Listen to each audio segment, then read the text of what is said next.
100 ಎಕರೆ ಜಾಗಗಳು ಸುಮಾರು 1978 79 ನಾನು ಹುಟ್ಟೇ ಇರಲಿಲ್ಲ. ಆವತ್ತಿನ ದಿವಸ ಅಕ್ವಿಷನ್ ಮಾಡಿ 81ರಲ್ಲಿ ಫೈನಲ್ ನೋಟಿಫಿಕೇಶನ್ ಮಾಡಿ ಏನು HBR ಲೇಔಟ್ ಇದೆಯಲ್ಲ, ಇವತ್ತು ಸಹ ಅಲ್ಲಿ ಜನ ಪರದಾಡ್ತಾ ಇದ್ದಾರೆ. ಅವ್ರೇನು ಆವತ್ತು ಮನೆಗಳು ಕಟ್ಕೊಂಡು ವಾಸ ಮಾಡ್ತಾ ಇದ್ರಲ್ಲ, ಇವರು ನೋಡೋದೇ ಇಲ್ಲ.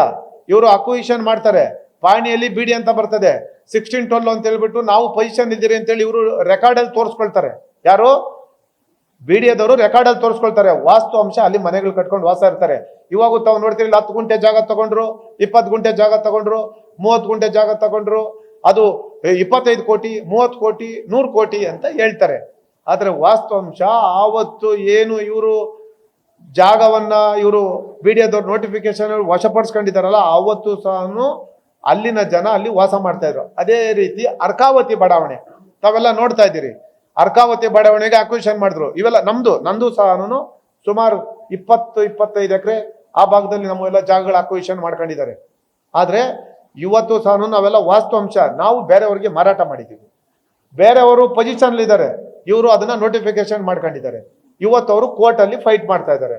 ಅದನ್ನ KNC ಅಂತ ಹೇಳ್ಬಿಟ್ಟು ಆ ಒಂದು ಇದಕ್ಕೆ ಇವ್ರಿಗೆ ಯಾರು ನಮ್ಮ ಅದನ್ನ ಇವಾಗ ಒಂದು ರೀಡು ಅಂತ ಮಾಡ್ಬಿಟ್ರು. ಇದೇ ಹಿಂದಿನ ಮುಖ್ಯಮಂತ್ರಿಗಳು ಇದ್ದಂತ ಸಂದರ್ಭದಲ್ಲಿ ಅರ್ಕಾವತಿ ಬಡಾವಣೆಯಲ್ಲಿ ಇವರೇನು ನೋಟಿಫಿಕೇಶನ್ ಮಾಡಿದ್ರು, ಅದಾದ ನಂತರ ರೀಡು ಅಂತೇಳಿ ಮಾಡಿ ಸುಮಾರು ಜನ ಬಿಟ್ಬಿಟ್ರು. ಆ ರೀಡು ಯಾವ ರೀತಿ ಮಾಡಿದ್ರು ಅಂತ ಜಗತ್ತಿಗೆ ಗೊತ್ತಿದೆ. ಯಾರು ಸರಿಯಾದ ರೀತಿಯಲ್ಲಿ ಅವ್ರಿಗೆ ಅನುಕೂಲ ಮಾಡಿದ್ರು ಅದನ್ನೆಲ್ಲ ರೀಡು ಮಾಡಿದ್ರು. ಯಾರು ಪ್ರಾಮಾಣಿಕರು ಅಲ್ಲಿ ಪಾಪ ಬಡವರು ಇದ್ರು, ಮನೆ ಕಟ್ಕೊಂಡು ವಾಸ ಮಾಡ್ತಾ ಇದ್ರು, KNC ಅಂದ್ರೆ ಕೇಶವ ನಾರಾಯಣ ಕಮಿಟಿ ಅಂತೇಳಿ, ಕೇಶವ ನಾರಾಯಣ ಕಮಿಟಿಯಲ್ಲಿ ಇವತ್ತು 1000 ಜನ ಅರ್ಜಿ ಹಾಕೊಂಡಿದ್ದಾರೆ. ಅವರು ಸಹ ಅದನ್ನ ವಾಸ್ತು ಅಂಶ ನೋಡಿ, ಗೂಗಲ್ ಮ್ಯಾಪ್ಸ್ ನೋಡಿ, ನೀವೇನು ಈ ಒಂದು ಯೋಜನೆಗೆ ನೀವು ಅಕ್ವೈರ್ ಮಾಡಿದ್ದೀರಿ, ದಯಮಾಡಿ ಇದನ್ನ ಬಿಡಬೇಕು ಅಂತ ಹೇಳಿ ಈಗಾಗಲೇ ಅವರು ನಿದರ್ಶನ ಕೊಟ್ಟಿದ್ದಾರೆ. ಕೆಲವರೆಲ್ಲ ಕೋರ್ಟ್ಗೆ ಹೋಗಿದ್ದಾರೆ, ಹೈಕೋರ್ಟ್ ಇಂದಾನೆ ಅವರು ಒಂದು ಅಲ್ಲಿಗೆ ಶಿಫಾರಸು ಮಾಡಿದ್ದಾರೆ. ಇದು ಬಿಟ್ಬಿಡಿ, ಶಿವರಾಮ್ ಕಾರಂತ್ ಬಡಾವಣೆ ಏನಾಗಿದೆ ಸರ್? ಇವರ ಯೋಗ್ಯತೆಗೆ ಈ ಸರ್ಕಾರಕ್ಕೆ ಕನಿಷ್ಠ ಏನಾದರೂ ಪಾಪ ಪ್ರಜ್ಞೆ ಇದ್ರೆ ಇವತ್ತು ಶಿವರಾಮ್ ಕಾರಂತ ಬಡಾವಣೆಯಲ್ಲಿ ಇವರೇನು ಅಕ್ವಿಷನ್ ಮಾಡಿದ್ರು, ಇವತ್ತವರೆಗೂ ಸಹ ಯೋಜನೆ ಕಂಪ್ಲೀಟ್ ಮಾಡಕ್ಕಾಗ್ಲಿಲ್ಲ. ಇವತ್ತು ಸಹ ಹೈಕೋರ್ಟ್ ಅಲ್ಲಿ ಸುಪ್ರೀಂ ಕೋರ್ಟ್ ಅಲ್ಲಿ ಕೇಸ್ಗಳು ಪೆಂಡಿಂಗ್ ಇದಾವೆ. ಆ ಯೋಜನೆ ಮಾಡಕ್ ಆಗದೆ ಇರತಕ್ಕಂಥವರು ಈ ಸರ್ಕಾರ ಈಗಾಗಲೇ ನೀವು ಅರ್ಕಾವತಿ ಬಡಾವಣೆ ಅದೇ ರೀತಿ ಮಾಡಿದ್ರಿ, ಶಿವರಾಮ್ ಕಾರಂತ ಬಡಾವಣೆ ಅದೇ ರೀತಿ ಮಾಡಿದ್ರಿ, ಅದ್ಯಾವುದೋ ಯೋಜನೆ ಕಂಪ್ಲೀಟ್ ಆಗ್ಲಿಲ್ಲ. ಈಗಾಗಲೇ ನೀವು ರೇರಾದವರು ಏನು BDAದವ್ರಿಗೆ ಏನು ಲೇವಿಟ್ ಮಾಡ್ತಾ ಇದ್ರು, ಅದಕ್ಕೂ ನಮಗೂ ಸಂಬಂಧ ಇಲ್ಲ ಅಂತ ಈಗಾಗಲೇ ಅವ್ರು ನ್ಯಾಯಾಲಯಕ್ಕೆ ಹೋಗಿ ಅವರು ಸ್ಟೇ ತಗೊಂಡಿದ್ದಾರೆ. ರೇರಾ ಇರ್ತಕ್ಕಂಥದ್ದು ರಿಯಲ್ ಎಸ್ಟೇಟು ಈಗ ಅವರು ಸರ್ಕಾರಿ ಅಂಗಸಂಸ್ಥೆಗಳು ಸಹ ಖಾಸಗಿಯವರು ಮಾಡಿದವಾಗೂ ಇವರೇ ಮಾಡಿರ್ತಕ್ಕಂಥದ್ದು. ರೇರಾಗಿ ಇದು ಅಪ್ಲಿಕಬಲ್ ಆಗ್ಬೇಕಲ್ವ? ಬಿಡಿಯದವರು ನಮ್ಗೆ ಇದು ಅಪ್ಲಿಕಬಲ್ ಆಗಲ್ಲ ಅಂತ ಈಗಾಗಲೇ ಹೋಗಿ ಅವರು ಸ್ಟೇ ತಗೊಂಡಿದ್ದಾರೆ. ಇದು ಒಂದು ಭಾಗ. ಹಿಂದೆ ಈ ಸರ್ಕಾರ ಮಾಡಿರ್ತಕ್ಕಂಥ ಯೋಜನೆಗಳು ಇದುವರೆಗೂ ಸಹ ಕಂಪ್ಲೀಟ್ ಮಾಡಲಿಕ್ಕೆ ಸಾಧ್ಯವಾಗಲಿಲ್ಲ. ಅದಾದ್ಮೇಲೆ ಈಗ ಇವರು ಕರ್ನಾಟಕ KHP ಇದೆ, BDA ಇದೆ, ಈಗ ಹಿಂದೆ BBMP ಇದ್ದೀನಿ, ಈಗ GPA ಮಾಡಿದ್ರು.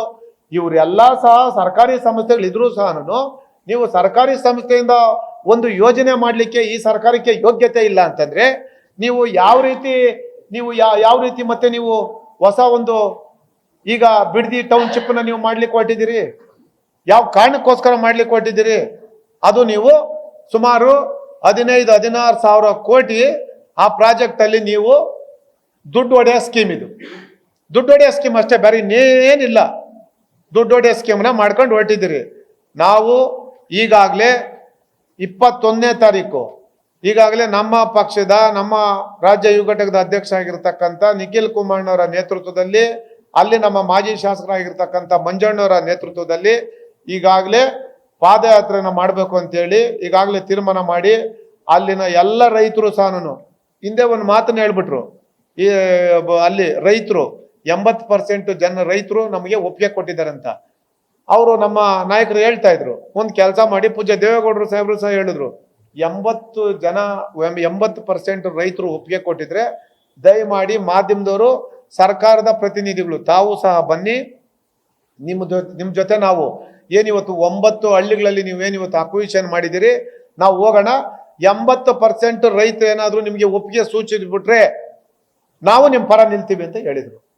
ಬರ್ಬೇಕಲ್ಲ, ವಾಸ್ತು ಅಂಶ ಚೆಕ್ ಮಾಡ್ಬೇಕಾದ್ರೆ ಇವತ್ತೇನು ಮಾಧ್ಯಮದವ್ರು ತಾವಿದ್ದೀರಿ, ನಿಮ್ಮ ಮುಂದೆ ಯಾರು ಸುಳ್ಳು ಹೇಳಕ್ ಆಗೋದಿಲ್ಲ.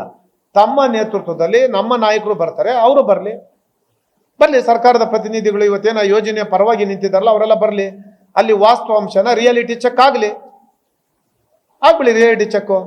ಹಾಗಾಗಿ ಇದರಲ್ಲಿ ಸರ್ಕಾರದ ಅಂಗಸಂಸ್ಥೆಗಳು ಇವೆಲ್ಲ ಇದ್ರೂ ಸಹನು, ಇವೆಲ್ಲರನ್ನು ಬಿಟ್ಟು ಸಹನು, ಹಾಗಾದ್ರೆ ನೀವು ಈ ಸರ್ಕಾರ ಇವತ್ತೇನು ನೀವು GBA ಇವೆಲ್ಲ ಇವತ್ತು BDA KHB ಹೌಸಿಂಗ್ ಬೋರ್ಡ್ ಇವೆಲ್ಲ ಏನಿದಾವಲ್ಲ, ಇವ್ರಿಗೆ ಒಂದು ಯೋಜನೆ ಮಾಡಲಿಕ್ಕೆ ಶಕ್ತಿ ಇಲ್ಲ ಅಂತಂದ್ಮೇಲೆ ದಯಮಾಡಿ ನಾನು ಹೇಳ್ತಾ ಇದ್ದೀನಿ, ಆ ಸಂಸ್ಥೆಗಳನ್ನ ಮುಚ್ಚಿಬಿಡಿ. ಅದಕ್ಕೆ ಯಾಕೆ ಬೇಕು ಒಂದಷ್ಟು ಜನ IAS ಅಧಿಕಾರಿಗಳು, ಯಾಕೆ ಬೇಕು ಅದಕ್ಕೆ KS ಅಧಿಕಾರಿಗಳು, ಅದಕ್ಕೆ ಯಾಕೆ ಬೇಕು MDಗಳು? ದಯಮಾಡಿ ಈ ಸಂಸ್ಥೆಗಳನ್ನ ಮುಚ್ಚಿಬಿಡಿ.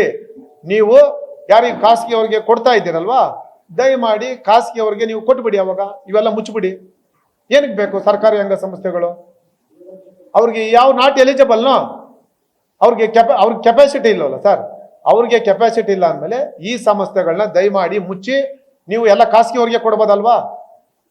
ಹಾಗಾಗಿ ನಾನು ಆಗ್ರಹ ಮಾಡ್ತಾ ಇದ್ದೀನಿ ಸರ್ಕಾರಕ್ಕೆ, ನಾವು ರೈತರ ಪರ, ನಾವು ಏನು ರೈತರು ಇವತ್ತು ಅಲ್ಲಿ ವಿರೋಧ ವ್ಯಕ್ತಪಡಿಸ್ತಾ ಇದ್ದಾರೆ ಅವರ ಪರವಾಗಿ ನಮ್ಮ ಪಕ್ಷ, ನಮ್ಮ ಪಕ್ಷದ ನಾಯಕರು ಆ ರೈತರ ಪರವಾಗಿ ಹೋರಾಟಕ್ಕೆ ನಾವೇನು ಹಿಡಿದಿದ್ದೀವಿ ಇದನ್ನ ಲಾಜಿಕಲ್ ಎಂಡಿಗೆ ತಗೊಂಡು ಹೋಗ್ತೀವಿ. ಯಾವ ಕಾರಣಕ್ಕೂ ನಾವು ಈ ಯೋಜನೆ ಮಾಡಲಿಕ್ಕೆ ನಾವು ಬಿಡೋದಿಲ್ಲ.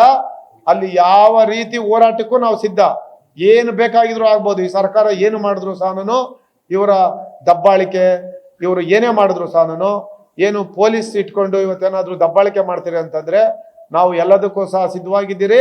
ರಕ್ತ ಕ್ರಾಂತಿ ಆಗ್ತದೆ. ನಾನು ಹೇಳ್ತಾ ಇದ್ದೇನೆ, ಬಿಡದಿಯಲ್ಲಿ ಈ ಯೋಜನೆ ಏನಾದ್ರೂ ಇವರು ಮಾಡಲೇಬೇಕು ಅಂತ ಹೋದ್ರೆ ರಕ್ತ ಕ್ರಾಂತಿ ಆಗ್ತದೆ. ಇನ್ನೊಂದು ವಿಚಾರ ಹೇಳ್ತಾ ಇದ್ದೀನಿ, ಕಾಂಗ್ರೆಸ್ ಪಕ್ಷದಲ್ಲಿ ಕೆಲವರು ಹಿಂದೆ ತಾವೆಲ್ಲ ನೋಡಿದಿರಿ, ಕುಮಾರಣ್ಣವ್ರ ಬಗ್ಗೆ ಬಹಳ ಅವಹೇಳನಕಾರಿಯಾಗಿ ಪೋಸ್ಟರ್ನ ಹಂಚಿದ್ರು. ನಾನು ಇಲ್ಲೇ ಪತ್ರಿಕಾಗೋಷ್ಠಿ ಮಾಡಿ ನಾನು ಹೇಳಿದ್ದೆ ಅವರು ಯಾರು ಅಂತ.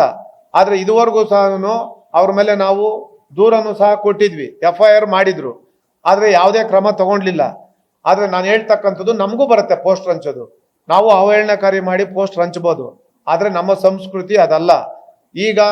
ಈಗಾಗಲೇ ಮಾನ್ಯ ಪೊಲೀಸ್ ಮಹಾನಿರ್ದೇಶಕರು ಯಾರ್ದಾದ್ರೂ ಒಪ್ಪಿಗೆ ಇಲ್ಲ ಅಂತಂದ್ರೆ ಅವ್ರದ್ದೇನಾದ್ರೂ ಒಂದು ಈ ರೀತಿ ಪೋಸ್ಟರ್ ಅಥವಾ ಫೋಟೋನ ನೀವು ಸೋಷಿಯಲ್ ಮೀಡಿಯಾದಲ್ಲಿ ಹಾಕಿದ್ರೆ ಅವ್ರ ಮೇಲೆ ಕೂಡಲೇ FIR ಮಾಡಬೇಕು ಅಂತೇಳಿ ಮಾನ್ಯ ಪೊಲೀಸ್ ಮಹಾನಿರ್ದೇಶಕರು ಈಗಾಗಲೇ ಒಂದು ಆದೇಶವನ್ನ ಮಾಡಿದ್ದಾರೆ.